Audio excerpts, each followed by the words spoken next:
आज की हमारी पड़ताल एक बहुत ही दिलचस्प और गहरे सवाल से शुरू होती है। हमारे पास इस विषय पर कई स्रोत हैं, कुछ ब्लॉग पोस्ट्स, सोशल मीडिया पर चल रही लंबी बहसें और एक लेख जिसका शीर्षक है प्रेमानंद महाराज, विष्णु अवतार पर विचार। इन सबको खंगालने पर एक ही सवाल बार बार उभर कर आ रहा है। और वो सवाल क्या है? सवाल है, प्रेमानंद जी महाराज भगवान विष्णु के अवतार हो सकते हैं क्या? अब यह शुरू करने से पहले ये साफ कर दूं कि हमारा मकसद इस सवाल का हाँ या नहीं में जवाब खोजना बिल्कुल भी नहीं है। नहीं, बिल्कुल नहीं। हम ये किसी पर कोई निर्णय देने या किसी की आस्था को सही या गलत ठहराने के लिए नहीं है। हमारा काम तो एक जासूस की तरह है, मतलब इस सवाल के पीछे छिपे मतलब को समझना। ये सवाल पूछा ही क्यों जा रहा है, ये अपने आप में क्या कहता है? हाँ, एग्जैक्टली। ये सवाल आस्था, भक्ति और आज के दौर में लोग दिव्यता को कैसे देखते हैं, इस बारे में हमें क्या सिखाता है। तो चलिए इस एक सवाल की गहराइयों में उतरते हैं। सबसे पहले तो इस सवाल के केंद्र में एक नाम है, प्रेमानंद जी महाराज। हमारे स्रोत बताते हैं कि वो एक समकालीन आध्यात्मिक गुरु हैं, वृंदावन में रहते हैं और उनके सत्संग के वीडियोस सोशल मीडिया पर लाखों लोग देखते हैं।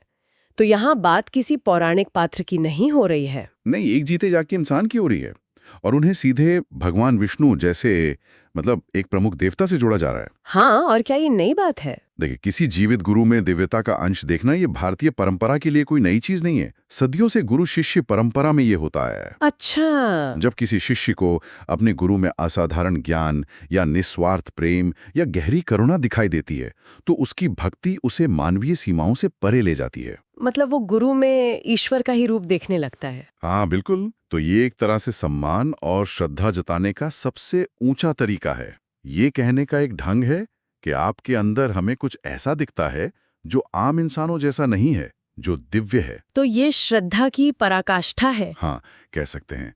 लेकिन यहाँ एक और दिलचस्प परत है। ये सिर्फ शिष्य की व्यक्तिगत भावना नहीं है, ये एक सामाजिक घटना भी बन जाती है। जब बहुत सारे लोग एक ही व्यक्ति में उस दिव्यता को महसूस करने लगते हैं तो एक पूरा समुदाय उस व्यक्ति को देवत्व का दर्जा दे देता है। गुरु फिर सिर्फ एक शिक्षक नहीं रह जाता, वो ईश्वर तक पहुंचने का एक जीवित माध्यम बन जाता है। ये दिलचस्प है क्योंकि ये मानसिकता सिर्फ आध्यात्मिक गुरुओं तक ही सीमित नहीं लगती। हम अक्सर राजनीति में या सामाजिक आंदोलनों में भी देखते हैं कि किसी नेता को मसीहा की तरह देखा जाने लगता है। हाँ, जो आकर सब कुछ ठीक कर देगा। क्या ये वही मानवीय प्रवृत्ति है? बहुत अच्छा मुद्दा उठाया आपने। मनोवैज्ञानिक स्तर पर जड़ें एक ही हैं, एक असाधारण व्यक्ति में उम्मीद और उद्धार की तलाश। अच्छा। लेकिन दोनों में एक बहुत बड़ा फर्क है। हाँ। राजनीतिक मसीहा से उम्मीद होती है कि वो बाहरी दुनिया को बदलेगा, व्यवस्था, कानून, अर्थव्यवस्था, जबकि आध्यात्मिक गुरु से भीतरी दुनिया को बदलने की उम्मीद होती है, हमारे मन को, हमारी आत्मा को शांति देने की। बिल्कुल। दोनों ही मामलों में हम किसी को अपनी समस्याओं का हल मान रहे हैं, लेकिन समस्याओं का स्वरूप बहुत अलग है। लेकिन क्या इस तरह किसी इंसान को भगवान का दर्जा देना थोड़ा खतरनाक नहीं हो सकता? मेरा मतलब है, इतिहास तो ऐसे उदाहरणों से भरा पड़ा है जहां अंधभक्ति ने शोषण को जन्म दिया है। ये एक बहुत ही जायज और जरूरी सवाल है और इसका जवाब हाँ है। इसमें खतरे हैं। हाँ। अंधभक्ति किसी भी रूप में नुकसानदेह हो सकती है, लेकिन अगर हम एक भक्त के नजरिए से देखें तो वो इसे ऐसे नहीं देखता। उसके लिए गुरु का शरीर उतना महत्वपूर्ण नहीं है जितना उस शरीर के माध्यम से प्रकट हो रहा ज्ञान और प्रेम है। सही कहा। वो इंसान की पूजा नहीं कर रहा, वो उस इंसान में प्रकट हुए ईश्वर के गुण की पूजा कर रहा है। बेशक व्यवहार में ये रेखा अक्सर धुंधली हो जाती है और वहीं से समस्याएं शुरू होती हैं। ठीक है, तो ये तो हुई किसी व्यक्ति में दिव्यता देखने की बात, लेकिन यहाँ मामला और भी पेचीदा है, क्योंकि सवाल सिर्फ क्या वो दिव्य है नहीं है। सवाल बहुत सटीक है, क्या वह विष्णु के अवतार हो सकते हैं? ये अवतार शब्द, ये अपने आप में एक पूरा शास्त्र है। बिल्कुल, और यहीं से हमारी पड़ताल और गहरी होती है। अवतार एक बहुत ही विशिष्ट, बहुत वजनदार शब्द है। इसका शाब्दिक अर्थ है उतरना। उतरना? हाँ, हिंदू धर्मशास्त्र के अनुसार अवतार का मतलब है जब परम सत्ता, विशेषकर संरक्षक देवता भगवान विष्णु किसी उद्देश्य के लिए भौतिक रूप में धरती पर उतरते हैं। अब वो उद्देश्य क्या होता है? श्रीमद् भगवद गीता का वो प्रसिद्ध श्लोक है, यदा यदा ही धर्मस्य ग्लानिर्भवति भारत अभ्युत्थानमधर्मस्य तदात्मानं सृजाम्यहम्। हाँ, जब जब धर्म की हानि होती है और अधर्म बढ़ता है तब मैं धर्म की पुनर्स्थापना के लिए स्वयं को प्रकट करता हूं। तो अवतार की अवधारणा हमेशा एक संकट से जुड़ी हुई है। अवतार तब आते हैं जब दुनिया में नैतिक और आध्यात्मिक संतुलन बिगड़ जाता है। जैसे हम सबने भगवान राम और कृष्ण के बारे में सुना है। उन्हें विष्णु का अवतार माना जाता है, जो रावण और कंस जैसे अधर्म के प्रतीकों का अंत करने आए थे। हाँ, तो जब कोई आज के ज़माने में प्रेमानंद जी महाराज के लिए इस शब्द का इस्तेमाल करता है, तो वो अनजाने में ही उन्हें राम और कृष्ण की पंक्ति में खड़ा कर रहा है। ठीक, यही बात है। और इसके परिणाम बहुत गहरे हैं।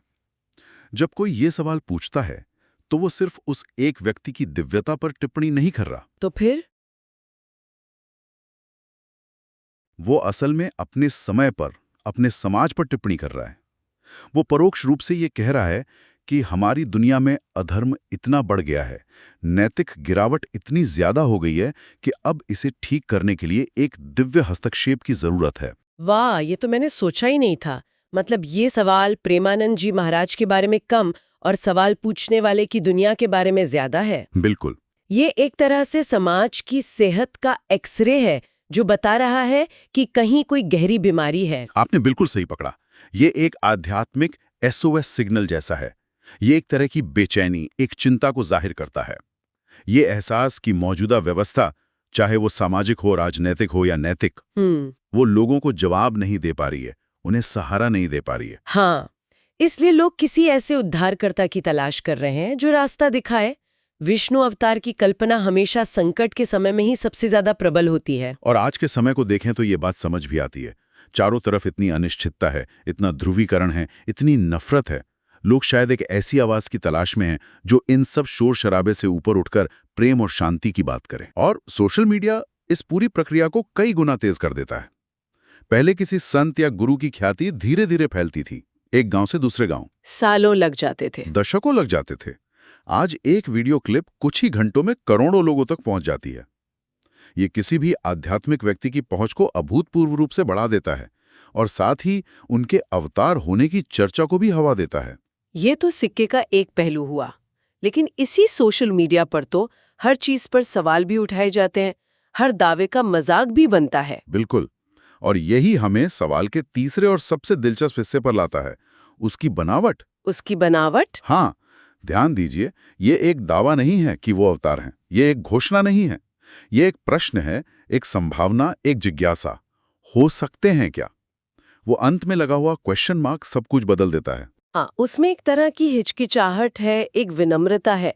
ये कहने जैसा है कि मुझे ऐसा महसूस हो रहा है, मेरे दिल में ये श्रद्धा है, लेकिन मेरा दिमाग वो पूरी तरह से मानने को तैयार नहीं। क्या ये संभव है? और ये आधुनिक मन की दुविधा को बहुत खूबसूरती से दिखाता है। ये विश्वास और तर्क के बीच का संगम है। कुछ सदियों पहले शायद घोषणा की जाती, यही अवतार हैं। लेकिन आज का शिक्षित मन विश्वास तो करना चाहता है, पर साथ ही हर चीज को परखना भी चाहता है। ये एक हठधर्मी बयान नहीं, बल्कि चर्चा और विचार के लिए एक खुला निमंत्रण है। वो क्या शब्द इसे एक खोज बना देता है, एक व्यक्तिगत यात्रा। सही कहा। मुझे ये बहुत रिलेटेबल लगता है। ये उस इंसान की आवाज है जो अपनी जड़ों से, अपनी परंपरा से जुड़ा रहना चाहता है, लेकिन साथ ही वो अपनी तार्किक सोच को भी नहीं छोड़ना चाहता। ये दिल और दिमाग की कशमकश है जो एक छोटे से सवाल में सिमट आई है। आपने सही कहा। यह दिखाता है कि आज के जमाने में आस्था कोई विरासत में मिली बनी बनाई चीज नहीं है। ये एक व्यक्तिगत खोज और मंथन का विषय बन गई है। लोग अपनी मान्यताओं को खुद बनाना चाहते हैं, उन्हें समझना चाहते हैं, उन पर सवाल करना चाहते हैं। और ये प्रश्न पूछने वाले की गहरी जिज्ञासा और विनम्रता दोनों को एक साथ दिखाता है। बिल्कुल। वो अपने विश्वास को किसी पर थोप नहीं रहा, बल्कि उसे समझने की कोशिश कर रहा है। तो जब मैं इन सब बातों को एक साथ रखकर सोचती हूँ, एक जीवित समकालीन व्यक्ति, अवतार जैसा भारी भरकम पौराणिक शब्द और ये सवाल पूछने का हिचकिचाता हुआ आधुनिक अंदाज, तो मेरे मन में आज की भारतीय आध्यात्मिकता की एक बहुत ही जटिल और दिलचस्प तस्वीर बनती है। अगर हम इन सब बिंदुओं को जोड़ें तो तस्वीर काफी साफ हो जाती है।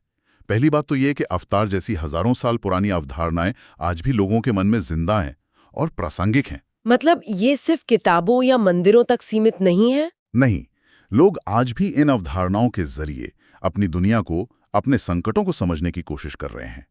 इतिहास और पुराण केवल अतीत की कहानियां नहीं हैं, बल्कि वो एक चश्मे की तरह हैं जिससे लोग अपने आज को देख रहे हैं।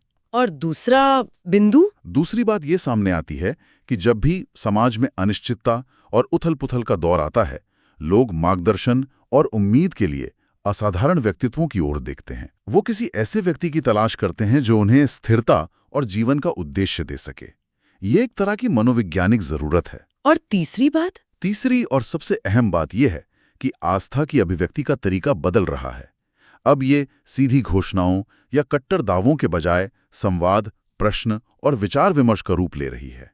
और देखिए, हमारे स्रोत का शीर्षक भी तो यही था, प्रेमानंद महाराज, विष्णु अवतार पर विचार। हाँ, वो विचार शब्द ही इस पूरी प्रक्रिया का सार है। ये एक चिंतन है, कोई अंतिम फैसला नहीं। तो ये सवाल अपने जवाब से कहीं ज्यादा अपने पूछे जाने के कारण महत्वपूर्ण है। यह विश्वास, आशा और आधुनिक युग में अर्थ की तलाश की एक मिलीजुली कहानी कहता है। बिल्कुल, ये इंसान होने की स्थिति का एक सुंदर प्रतिबिंब है। हम हमेशा से ही अपने से बड़ी किसी चीज की, किसी शक्ति की, किसी उम्मीद की तलाश में रहे हैं। ये सवाल उसी अनंत खोज का एक 21वीं सदी का संस्करण है। आज की ये चर्चा इस बात का एक बेहतरीन उदाहरण है कि कैसे कभी-कभी सबसे सरल दिखने वाले सवालों में सबसे गहरे अर्थ छिपे होते हैं। हमारा मकसद इस सवाल का जवाब खोजना नहीं था, बल्कि उस सवाल में बसी पूरी दुनिया को समझना था। और ये पूरी चर्चा हमारे सुनने वालों के लिए एक बहुत महत्वपूर्ण सवाल छोड़ जाती है। बताइए। सवाल ये है कि अगर आज के इस डिजिटल युग में, इस संदेह और तर्क के जमाने में कोई अवतार सच में प्रकट होता, तो एक समाज के रूप में हम उसे पहचानते कैसे? हाँ। हमारी पहचान के मापदंड क्या होते? क्या हम प्राचीन ग्रंथों में लिखे दिव्य चिन्हों या चमत्कारों की उम्मीद करते हैं? या फिर हम उसे उसके ज्ञान, उसकी करुणा, समाज पर उसके सकारात्मक प्रभाव से पहचानते? या कहीं ऐसा तो नहीं होता कि हम उसे सोशल मीडिया पर उसके फॉलोअर्स की संख्या से आंकते? यही तो मूल प्रश्न है। क्या हम एक ऐसे व्यक्ति को स्वीकार कर पाते जो शायद हमारी पारंपरिक परिभाषाओं में फिट ना बैठता हो? या हमारा अपना संदेह हम पर इतना हावी हो जाता कि हम उस संभावना को सिरे से खारिज कर देते? और अगर हम पहचान भी लेते, तो क्या हमारी आज की राजनीति, हमारा मीडिया का शोर उस आवाज को कहीं गुम ही नहीं कर देता? बिल्कुल, ये एक ऐसा प्रश्न है जिस पर हम सभी को सोचना चाहिए।